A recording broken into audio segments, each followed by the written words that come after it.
Okay, first of all, guys, pregnancy is not for the weak. I am going to walk you through week by week.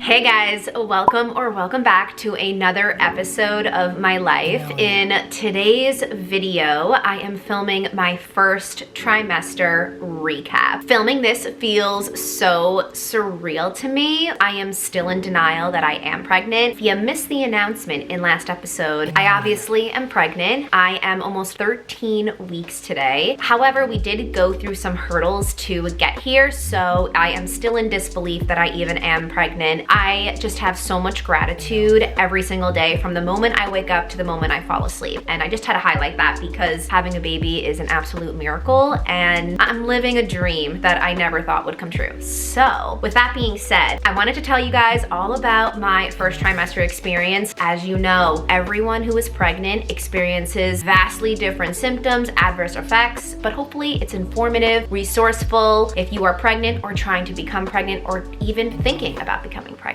So let's just hop right into the video.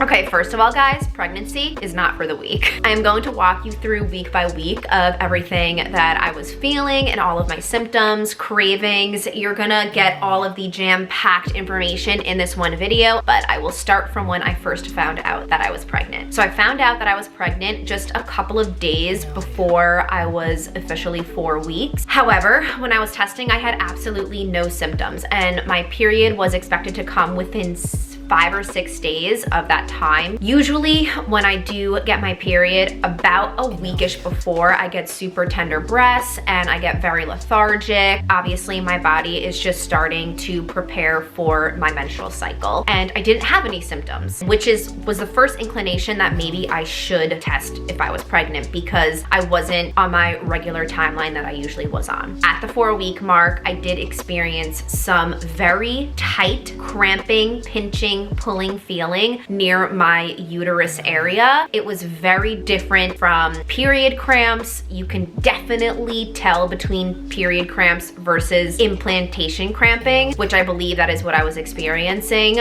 You can experience cramping throughout the first 2 to 3 weeks in your pregnancy, so don't be alarmed. I definitely did, and it was not a red flag. It was a very weird sensation. Then the next 2 weeks were honestly marvelous for me. This is why I thought I was having a boy, because the only symptoms I had between weeks 4 to 6 were tender breasts, which is a pretty common symptom for me when I am getting my period, so I was very used to it, and heightened smell. Senses are very amplified when you are pregnant. When I tell you I could smell a Sharpie marker from around the corner, that is how sensitive my smell was. And I honestly was feeling like this pregnancy was gonna be a breeze. Little did I know that starting week 6, crap hit the fan. At exactly the week 6 mark, I was feeling very nauseous. I have been nauseous every single morning since that mark, which has been, what, 7 weeks now. I maybe have had 2 to 3 good days sparsed in there, but other than that, I have been so sick every morning. 85% of the time, it's just a queasy feeling. It's like you're hungover, but you just don't drink. The other 15%, I am side by side with the toilet. We have a great setup in there. We have become really great friends. I know they say that your second trimester is supposed to be a marvelous 3 months, and I have not experienced that yet. I know I'm just about 13 weeks, so hopefully in a couple of weeks I start feeling a lot better. Also, starting at week 6, my chest literally overnight gained a cup size, so I had to get a bunch of new clothes because none of my bras or bathing suits fit me anymore. I haven't bought anything for the baby yet, but I have purchased some items for myself, so I'm excited to show you that at the end of this video. Starting around week 7, I was getting ravenous. When I tell you, I used to be able to eat just 2 meals a day. I never ate breakfast. I would always just have my cup of coffee in the morning and then have lunch and dinner and then a little snack for dessert. Yeah, I had to recalibrate my entire schedule around food. I was getting so hungry earlier in the day. There was one morning that I had 2 bagels and felt like my stomach was eating itself from the inside out. I spoke to my doctor and she said that instead of having just like 2 big meals a day, I really need to sparse out my calories a bit more and to have 5 smaller meals throughout the day. So that is what I have been doing since then, and I do feel like it helps extremely. I also highly advise just to have a couple of snacks in your bag. I'm a snack girly now. Never thought I was gonna be one because I never was a snacker, but I always have like a little cup of peanut butter with a spoon in my bag for some quick protein, and then I always have either like a little granola bar on the side. Those are 2 staples I will always have in my bag now moving forward. So then we can skip forward to week 9 because nothing really dramatically happened within a couple of weeks. However, at week 9, I started getting really constipated and bloated. I wake up with a flat stomach, and then once I consume one thing, I have a hard shell stomach. You know, a lot of stuff was happening at week 9 around my body and things were thickening and growing. Since week 9, nothing else has had any major shifts. I do feel myself getting a little bit more out of breath now starting at week 12. I do have to give myself a lot of credit though, because I have been able to keep up with my workout schedule. Pre-pregnancy, I was working out 5 days a week for an hour a day, and I have been able to keep up with that. It is not at the same intensity anymore. I don't sweat as much. I go a lot slower. I really just try to move my body, and they do say that really helps with recovery postpartum. It does make me feel a lot better as well. Unfortunately, I used to love working out in the morning. Can't do that anymore. So it's been a bit of a struggle trying to squeeze it in either throughout the day or even at night, because I do get tired much more quickly now, usually out of pocket after 6 p.m. So don't contact me after that.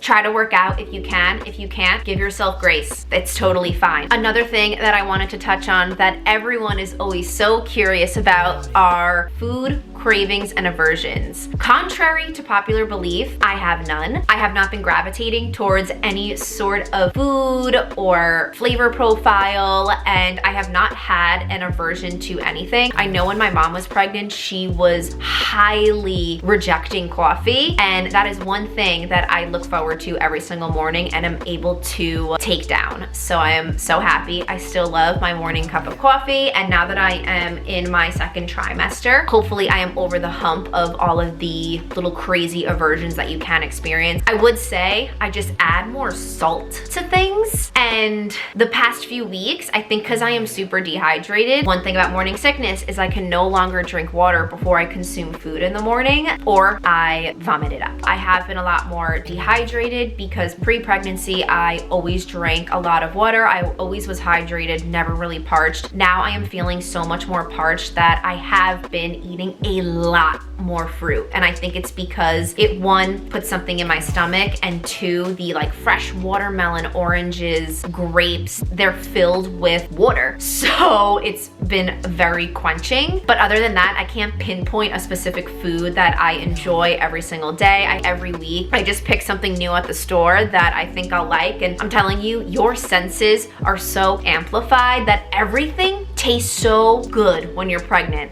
I wish I had pregnancy taste buds my entire life, because even a piece of grilled chicken that's seasoned just tastes delectable now. I love my pregnancy taste buds. I know that is a controversy because a lot of other pregnant women probably would say otherwise, but yeah, I love my pregnancy taste buds. Everything just tastes so delicious, and I look forward to eating and look forward to all of my snacks, and honestly, whatever I consume, I'm really enjoying. Another thing I do want to touch on is the gender. As of right now, we do not know the gender. We are going to find it out. I got my blood drawn about 3 or 4 days ago, so it should be coming in within the next week. Really wanted to keep this baby a surprise because I know a couple of people in my close parameters who have done that and said it is the most magical experience waiting to find out the gender until you give birth. However, Alec, my husband, is very adamant on finding finding out. So we did agree we will find out for our first, and then our next baby will be a surprise. I'm not sure if my next baby will be my last. Everything is up in the air, but as of right now, our plan is to find out the gender for this one, which is our main focus and priority right now. Lastly, I think I just want to talk about some pregnancy and postpartum stuff that I have bought for myself. As I mentioned, starting on week 6, the body changed. The upper bod has morphed into something else. So the first 2 things that I got were a new bra and a new bathing suit. Sorry if you're a male and watching this video, but I did get a new bra. This is a double D. It is a little bit large for me right now, but it works, and I know that my chest is going to just grow over the next 6 months, especially because I do plan on breastfeeding. I got a maternity bra so I can work with it now and postpartum. What I really liked about it, I got this from Victoria's Secret. I will try to have everything I purchased down below if you want it. It's also a nursing bra. All you have to do is unclip it. Why can't I do it right now? It's easier to do it when it's on. You unclip it. It's very seamless just to nurse when you're out and about. It was $50 worth the investment. What I also got from Victoria's Secret was a new bathing suit. This was another thing, $50, 1000% worth the investment. I absolutely love this bathing suit. It is a one piece. I wish I could show you it a bit better, but you kind of catch the drift of what it looks like. It is one shoulder, and even though my chest is on the bit larger side for, you know, people who can wear strapless and look great with it, I am not that type of girl. However, I did get a medium. I needed to size up, and this fits perfectly on my body. Honestly, I feel really great in it. Next thing is a new workout set. So disappointed because I have 7 Aloe Yoga and Lululemon sports bras, and they do not fit anymore. Praying to God that I can eventually fit into them again one day. But as of right now, they're just packed up in my drawer. Maybe I will see you next year around this time. I got this really cute set from Free People. Total for the entire set was 80 bucks. This isn't very supportive, but it is very comfortable and holds you in. So I sized up in the top, and then I got the matching little shorts on the bottom. These shorts are a size small because Free People runs tremendously big.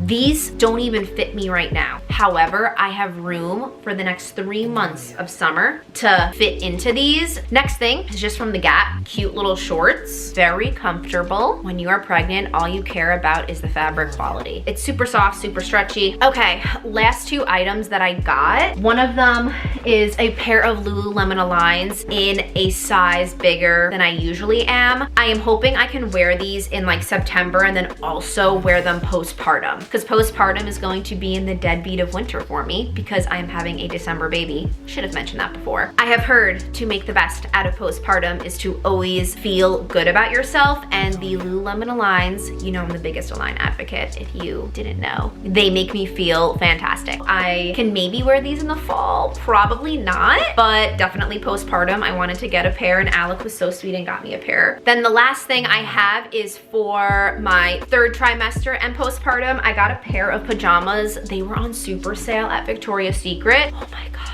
I wish you can feel the quality of these pajamas. They are so soft, and I got the ones with buttons, so it's really easy to breastfeed as well. Also, the color is so cute. You look so adorable in them as well. As I mentioned, postpartum, you want to kind of look cute, comfy chic. That's the vibe postpartum, comfy chic. And then I got the matching pants with it, and they're lightweight. Oh, and last but not least, I took this picture around 4 days ago. This was me at 12 weeks, which is so crazy. As you can tell, you can see like the slightest little baby bump. This was when I woke up in the morning, so that's a little bump update. This was everything recapping my first trimester. I really hope you enjoyed it. I am aiming towards uploading some pregnancy days in my life. I really wanted to film a first trimester day in my life, but as I mentioned, I've been so sick. Hopefully I am seeing some light at the end of the tunnel, and I will start feeling a lot better to film a day in my life. Stay tuned because a lot of pregnancy content is going to be on your doorstep, and I will see you in my next one. Bye.